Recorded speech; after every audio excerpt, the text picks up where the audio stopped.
7.5 years. 7.5 years. Real history. Yeah, we're gonna go over, he fit me for orthotics, we're gonna go over that, and then we're gonna talk about dancer feet.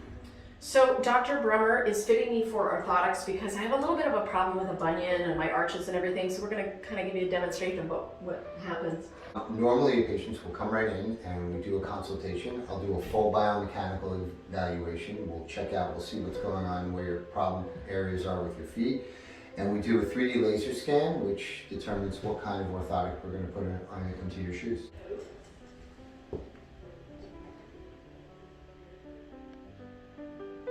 Oh my gosh, that is so cool.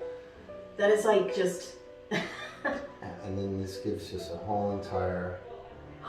And it's 3D, so yeah. you can kind of, wow. Pretty. So normally, for time's sake, it'll take us 2 to 4 weeks to get these orthotics, but ironically, the magic of TV, and here are your orthotics, the finished product. Wow. So these are what I call, they're more of a hybrid type of orthotic, all right? And they're really thin, so they're fantastic, so they can get into a lot of different shoes. They're perfectly contoured to the arch, according to our scan. And these are a full-length orthotic. And it's quite common that sometimes they need to be trimmed, which these actually do not need to be trimmed. So these seem to fit perfect. So we always bend the toes to see how much material there is.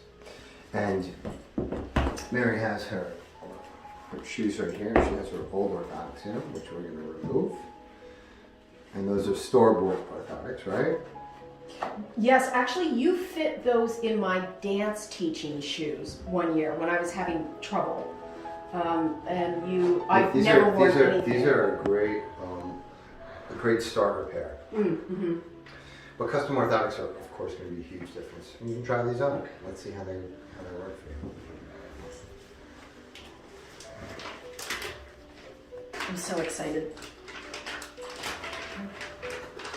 So my feet are starting to a couple of arch problems. I mean, you dance on your feet for so long. I always say it's not the years, it's the mileage. So, excited. And I love to walk, and I love to walk, and I love to run, so, and bicycle. So how does that feel? Oh my God. These feel so good on my arch. Yeah. That left problem foot is like all of a sudden it doesn't feel like I'm like this. Right, so I love dance medicine. I love treating dancers. I've got the teeny little ballerinas all the way up to the professional. I've had dancers that have come into my office that have had stress fractures, okay? They're in the middle of a performance. They're ABT, they're on Broadway, wherever they are. They have a broken foot and they cannot stop performing. So a lot of times there are patients that I will put a cast on, they will take it off, perform, and then put a cast back on. These are unique people. I came into him once, I don't know if you remember this, but I came into you once and I think I had an impact sprain and I said, I was like this and you went, Mary, your arms are crossed. And I was like, Dr. Brummer, you're not gonna put me in a boot. And you went, Mary, I'm gonna tell you, I'm not putting you in a boot. And I went, okay. So one of the funny things that I think about dancers is that they can jump up, do huge leaps, lands, mounts. There are gymnasts that I see also that can do all these flips and they're still tight. You could be stretched out great one day and then tighten up after a performance and then get injured because you didn't stretch properly the next day. And I see that happens. It's a lot of injuries. A lot of running injuries happen that way as well. Some dancers come in and they go up on point.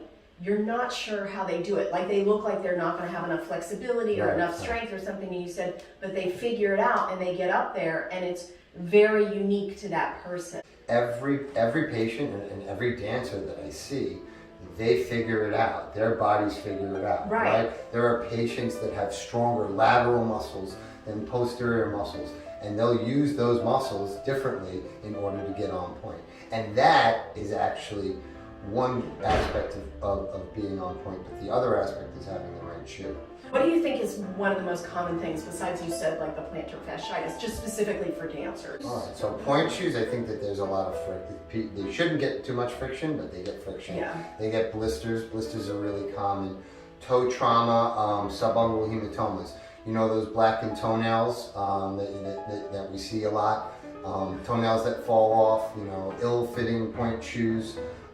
Sometimes not changing them in time. Yes. You know, so when they get a little soft and you're on point and you're creating trauma to those toenails. And the toe pad, like you need to replace those toe pads. You need to wash them out all the time because I believe we sent a young lady to you one year that got these awful infections in her toenail beds because she hadn't been laundering her toe pads, and it was especially hot and humid.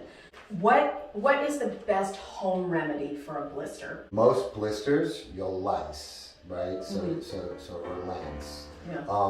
And you create a small opening in them. You get the fluid out. I think soaking them is really important, and then putting a little antibiotic cream and a Band-Aid on it. Okay.